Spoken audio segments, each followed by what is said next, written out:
arrived at Tel Saki, the Golan Heights, Israel's largest flag flying, and I'm very happy to introduce you to Yaakov Selavan, Major in the reserves of the Israeli army. He does a lot of motivational speaking, and we have the privilege and the honor to be with him for a short period of our vlog today. You know, talking about the chain of generations. We've been on a journey climbing up the Golan Heights. We saw a city from the Roman times, but then we spoke about Eli Cohen, we spoke about the capturing of the Golan Heights in 1967. But now we're going to focus a small amount of our vlog to 1973, into the Yom Kippur War. After a heroic battle where very few tanks and very few paratroopers stop a whole Syrian division, we're talking about an unbelievable ratio, it's like the Maccabees and the Greeks. The soldiers run out of ammunition, they're injured, they're hurt, and they end up coming into this little room. It's embarrassing to call this a bunker, but this little room, which was designed for 6 people with 3 bunk beds in it, held 28 soldiers, no food, no water, no ammunition, injured, surrounded by Syrian troops who come here and surround this place, and the soldiers survive. They survive here, they hold on for 36 hours, a day and a half, until the Israeli army is able to rescue them. And I claim it's the most amazing story because unlike other battle stories, military stories we study and we learn, this is not a military story really. It's a story of human beings who are very vulnerable or very human. When we talk about the story of Kahalani, 13 tanks against 300, we can't connect to the guy's Superman, he's from Hollywood. And when the young soldiers who were a moment ago heroes fighting for their countries walk through the tunnels of this bunker, they're now 20-year-olds who want home to their mama. That's it, they're holding on to life. How do they survive? How can it be that the Syrians did not destroy them because it was so simple to do? You'll have to come here and find out, because it's an unbelievable story. It is a story that lives on, and it's a story that inspires all, not only for the Jewish people. Good to be here. Let's see what else we can see at the top of the hill.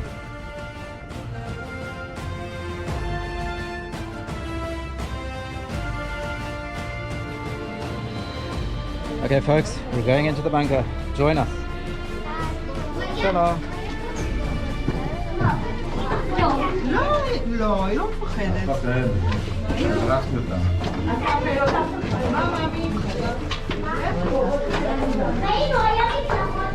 Heavily fortified hill.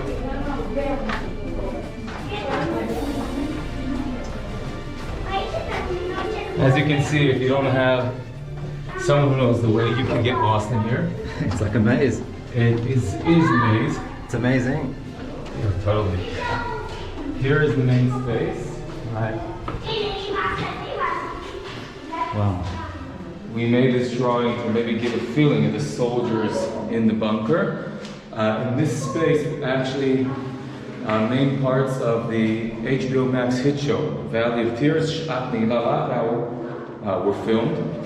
They made this space an active base from 1973. I know this place. You can throw me here in the dark in the middle of the night. I know my way.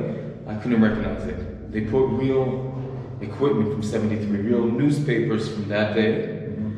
And it really, the show gave people a really feeling of what was it like.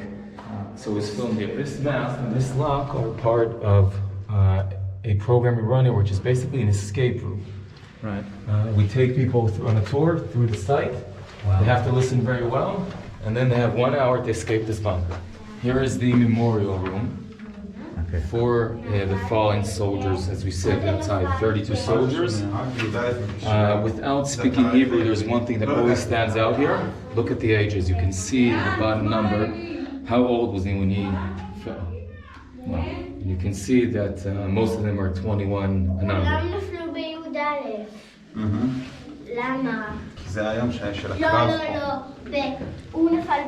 So folks, I hope you heard that. This is the memorial room, and 32 soldiers who fell. And if you have a look at these pictures, you can see the ages. Ben Esrim, 20 years old, 20 years old, 22 years old. Of course, we mentioned some names. Ariel Weissman, Yoav Yakir, 22 years old, 20 years old, 21 years old. Okay, we're climbing up to the top. And we'll end with the view. Syria, 4,000 feet away from us. We can see the fence, the perimeter. In this region today, the biggest challenge is confronting Iranian militias, pro-Iranian militias, who are trying to challenge us here. We can also see Jordan. Past that antenna there is already Jordan. There's a tri-state border here, just past that antenna there. But I think what's most important is look behind us at the Israeli vineyards, the village here, just by the border. If you ask the average Israeli living here on this border, Syrian civil war almost a decade, Iranian troops trying to confront us, what they're worried about is that their kids go to school, that the grapes continue producing, right? The grapes keep growing and we make from it some of the best wines in the world, that they don't run over a boar on this road. We're not aware, I'm aware of it, but the average person here is not aware of what's happening there. The IDF takes care of it, and we're focused on life. Yeah, well, that's what Yaakov was telling me, the reality of living on the Golan Heights. Firstly, we can travel around and feel at peace and feel comfortable, but there's a lot of groundwork behind the scenes. There could be attack the next day. Tourism's happening, even within a few hours. Tourism would be happening, and they would not even be aware of what is happening behind the scenes. So thank God we have people like that around. And the blessing, here we are in an area that was a war zone. You know, you would never have expected that these hills would flourish, and we've returned never more to be uprooted again. And it's people like this that help us in that story. So thank you, Yaakov. My pleasure. Okay, folks, here we are inside the bunker, and the blessings in the bottle in the bunker. So actually every year, once a year, 2 days after the Yom Kippur War, the veterans, the survivors of this battle come and meet here to celebrate.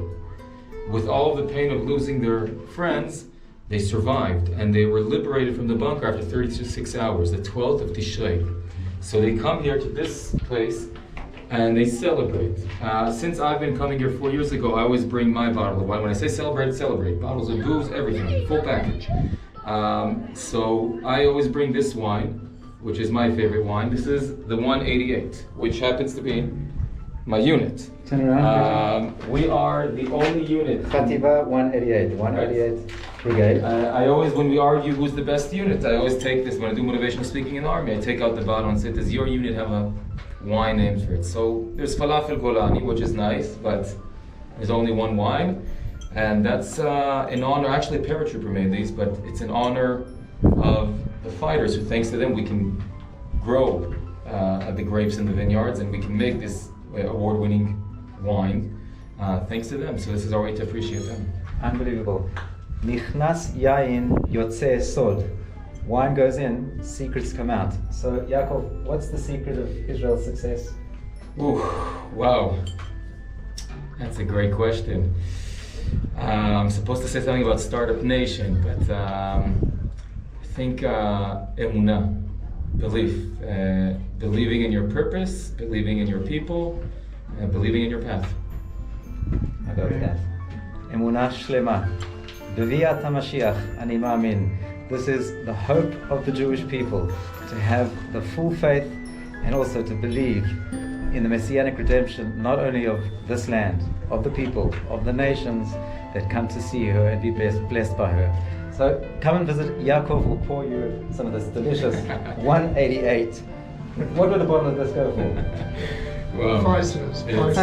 Priceless.